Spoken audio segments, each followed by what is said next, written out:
Hemos invitado el día de hoy a este espacio de los periodistas, pues a César Morones, porque él tiene una revisión, hace permanentemente una revisión de lo que acontece en el ámbito financiero de México y también del mundo. Y después de lo que ha ocurrido con la decisión de Donald Trump, y también desde que Donald Trump llegó a la presidencia de Estados Unidos, pues es importante hacer esa revisión y le damos la bienvenida hoy aquí a los periodistas a César. ¿Cómo está, César? Bienvenido a los periodistas. Buenas tardes. Bastante bien, Álvaro y Alejandro. Buenas tardes a todos y al auditorio que nos ve y escucha. Gracias, muchísimas gracias. Le preguntaría, César, ¿de qué tamaño es la contingencia que estamos viviendo en México? Primero, ¿de qué tamaño es el golpe de los últimos 2 días? Y comparado con México, ¿de qué tamaño es el descalabro para México? Por supuesto que sí. Miren, en el ámbito bursátil, es decir, las dos bolsas de valores que tiene México, la nueva Bolsa Institucional de Valores, que fue fundada en el 2017 y empezó a operar en agosto del 2018, después de la elección presidencial de aquel año, ayer ganó un punto porcentual. Y la vieja Bolsa Mexicana de Valores, fundada en 1894, también ganó con 8 décimas para quedar en el primero y segundo lugar mundiales. Ayer solamente ganamos 5 bolsas de valores, todas las demás perdieron. En el caso de hoy, perdimos todas las bolsas de valores. No hubo una que siquiera quedara en ceros. Cuando digo todas, en realidad nosotros no monitorizamos los 200 países que hay en el mundo, pero sí monitorizamos desde el 2 de enero del 2020, hace 5 años con 3 meses y 1 semana, a 34 bolsas de valores. Pero ¿qué particularidad tienen? Tienen que donde están sus países, esas bolsas de valores, son países que generan el 84% del PIB mundial. De ahí la importancia de esas 34 bolsas de valores. Y en ese sentido, en el caso de hoy, México sí perdió 4.8%, la Bolsa Institucional de Valores, que es la más nueva, 4.8%, y 4.9% perdió la Bolsa Mexicana de Valores. Ahora bien, en lo que se refiere al peso, ayer tuvimos una ganancia y hoy tuvimos una pérdida. Pero aquí lo importante es hablar del periodo que ya con acierto ustedes dos mencionaron, el periodo del regreso de Donald Trump a la presidencia de los Estados Unidos. Desde el 20 de enero. Del 20 de enero, que fue el lunes, por eso hoy se cumple una semana completa adicional a los 2 meses que fueron febrero y marzo. Porque si se ve en el día a día, pues vamos a ver picos hacia arriba, hacia abajo. Pero ya cuando se ve el periodo de Donald Trump en la presidencia, resulta que la bolsa de valores se encuentra en el top 6, las 2 bolsas de valores de México, y está, como siempre ha estado, en zona ganadora. Desde el 2 de enero del 2020, México nunca ha estado en zona perdedora en los periodos de medianos y largos plazos. Por supuesto que hay días que perdemos, que es el caso de hoy, pero México se encuentra en el top 6 en el periodo acumulado del 20 de enero a el día de hoy, 2 de abril. Ahí está el cuadro, se puede observar. China-Hong Kong tiene el primer lugar y México tiene viva el 4.º lugar y el 6.º México, Bolsa Mexicana de Valores. Pero no solo eso, la Bolsa Institucional de Valores solamente está a 1 décima, 2 décimas de Chile, a 2 décimas para alcanzar a Chile en el 3.er lugar. y la Bolsa Mexicana de Valores está a 1/10 de alcanzar a España en el 5º lugar.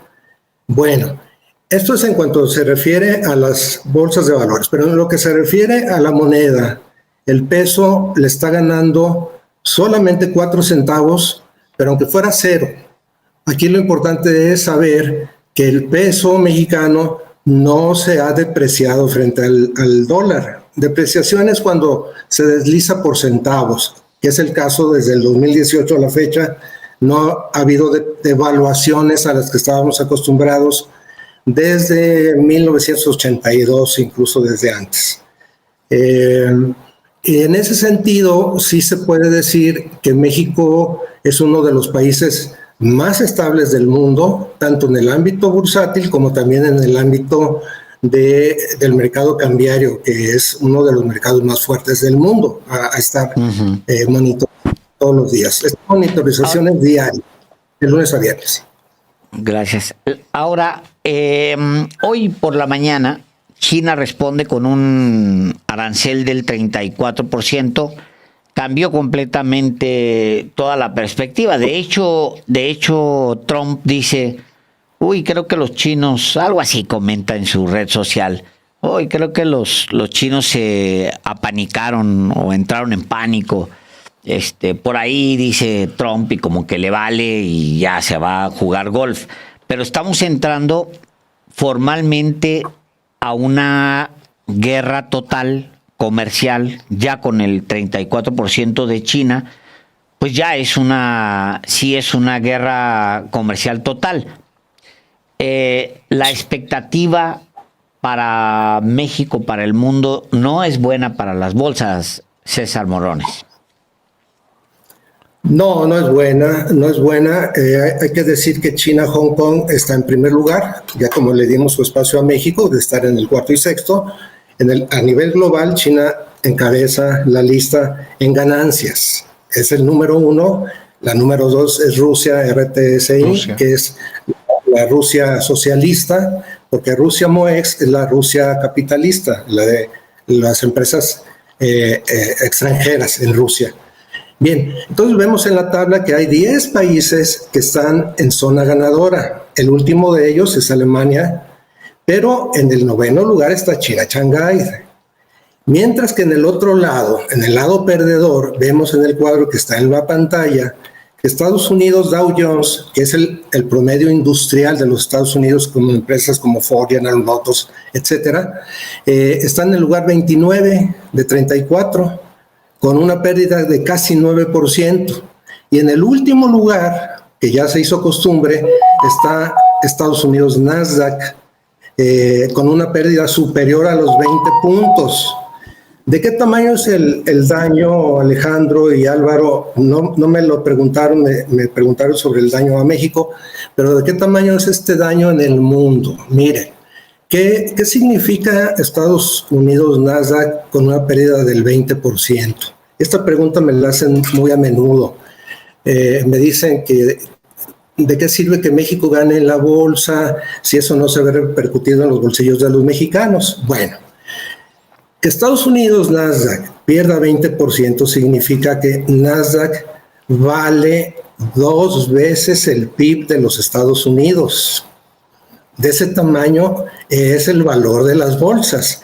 En el caso de México, la Bolsa Mexicana de Valores, la vieja Bolsa Mexicana del 1894 a la fecha, mide ya más del 50% del PIB de México, pero la de Estados Unidos, la Nasdaq, mide 2 veces el valor de la economía de los Estados Unidos. Entonces, si esa bolsa pierde... Una caída del 20%, pues es un mundo. Es demoledor. Estamos ante un escenario que no se había visto nunca, y eso incluye a la preguerra de la Segunda Guerra Mundial. ¿Por qué nosotros monitorizamos las bolsas desde el 2020? Lo hacemos porque en realidad y para nosotros la Segunda Guerra Mundial comenzó en octubre de 1929 con el crack de la bolsa de Nueva York, que en aquel entonces no existía Nasdaq, porque Nasdaq es las empresas de tecnología de punta. nada más existía Dow Jones, el promedio industrial. Quiebra la bolsa de Nueva York y con ella, al día siguiente, llegan los empleados, los obreros a sus fábricas en los Estados Unidos y encontraron las fábricas cerradas. Y eso mismo luego pasó en Europa y después al resto del mundo. Pero ¿a dónde se va el dinero? Cuando uno pierde, otros ganan. En aquel entonces, los dineros de los Estados Unidos se fueron a Alemania a apoyar un proyecto muy interesante para aquellos años de 1929, que era el de apoyar a Adolf Hitler y su partido. Por eso se explica la expansión económica que tuvo Alemania, que venía saliendo de la posguerra de la Primera Guerra Mundial y era con mucho el país más endeudado del mundo y lo más emproblemado del mundo, porque a Alemania se le pasaron todos los costos de la Primera Guerra Mundial, fueron hacia Alemania. Pero luego acuden los capitales privados de los Estados Unidos a apoyar a Alemania. Y por eso Alemania sale tan rápido de su problema y en 1939 estaba convertida en la primera potencia mundial. Ese es el último antecedente que se tiene de esta envergadura. Pero yo creo que es mayor, lo supera, porque en aquella ocasión se ve el desplazamiento, ya lo dije, de Estados Unidos a Alemania, pero en esta ocasión que hoy hayamos perdido todas las bolsas del mundo y con esos niveles de pérdida de alrededor de los 4 o 5%, necesitamos esperar a ver qué sucede la semana que viene. Si esto va a seguir así, entonces estamos ante un escenario inusitado. Al punto de conducir al mundo a una recesión. Eso es indudable, eso es indiscutible. La economía de los Estados Unidos va a decrecer este año, no va a crecer, va a decrecer debido a los aranceles. No se va a poder restituir el tejido de los Estados Unidos. Aquí no hay más que de dos sopas. O se da marcha atrás con lo de los aranceles y se termina la guerra en el corto plazo, o de seguir así se van a armar bloques económicos mundiales, uno en el oriente y otro en el occidente, encabezado por los Estados Unidos. Hay más que eso. Miren, en 2014, ya no para hablar del siglo XX, sino del XXI, China le ganó a Estados Unidos en el PIB, fue mayor. Pero en el 2015 los Estados Unidos hicieron ciertos arreglos cosméticos, financieros, pero no económicos ni en la estructura. Y desde entonces Estados Unidos ya no impidió que China le volviera a ganar. Hoy en día la economía de los Estados Unidos tiene un valor de 27 billones de dólares. O sea, tomando en cuenta que un billón es igual a 1 millón de millones de dólares. Y China tiene 19 billones. Pero si China se alía con Corea y con Japón.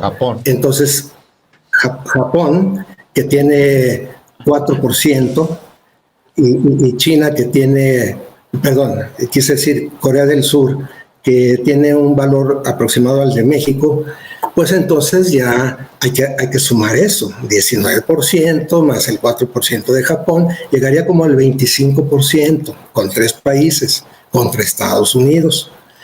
Entonces, si Estados Unidos no trata bien a México y no trata bien a Canadá, pues entonces Estados Unidos está cometiendo un grave error, porque México tiene 1.7, ya casi 1.8 billones de dólares de Producto Interno Bruto.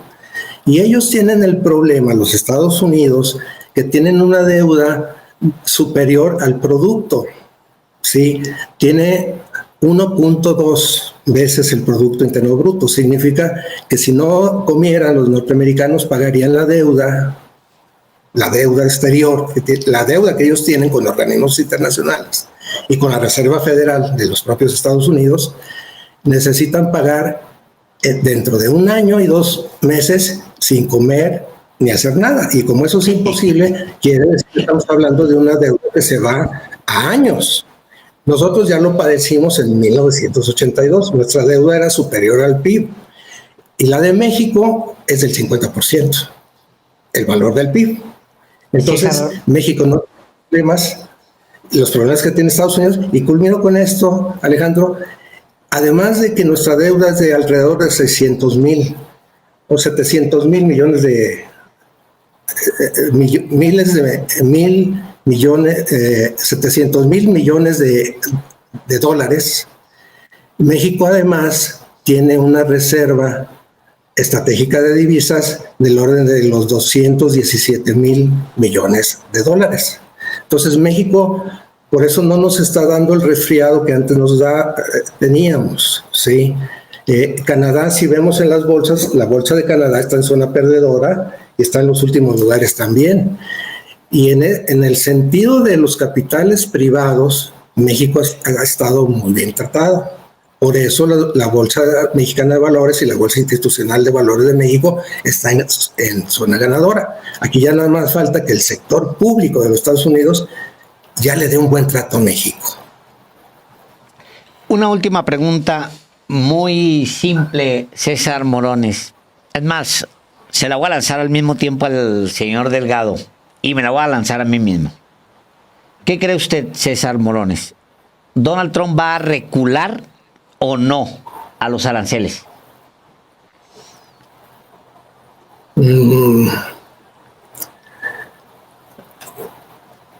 Según las bolsas, debería de recular, porque no hay mejor forma de expresión que las bolsas de valores. No es una declaración de quien sea, no tiene el peso que tienen el dictamen de las bolsas de valores. Porque miren, yo cuando estudié economía, nos dijeron nuestros maestros y los planes de estudio y la bibliografía, la competencia perfecta no existe. El monopolio sí existe, pero no se trata de que no los haya. Pero lo que más se parece a las bolsas de valores son el mercado de abastos, los mercados de abastos y las bolsas de valores. Las bolsas de valores y los tianguis es exactamente lo mismo. Cada día sacamos nuestro tendido para ver qué tanto vendemos y qué tanto compramos y a quiénes. Entonces, en México, los capitales no se han ido y también están llegando. Y en ese sentido, si se le hace caso a las bolsas de valores, sí se debería de recular. Y entre más pronto, mejor. Híjole, es un análisis muy pertinente en esta coyuntura, César, porque en efecto, pues sí, las bolsas son el termómetro de lo que está pasando y de lo que ha ocurrido de manera particular a partir de la llegada de Donald Trump el 20 de enero, pero también a partir de lo que antier, el miércoles 2, el día de, ¿cómo le llama Donald Trump? El día de la liberación. De la liberación ha hecho. Entonces, si usted nos lo permite, César Morones, estaremos en comunicación para seguir analizando lo que pase y ya veremos si recula Trump o no. Muchísimas gracias. Al contrario, muchas gracias a ustedes. Gracias, buenas tardes.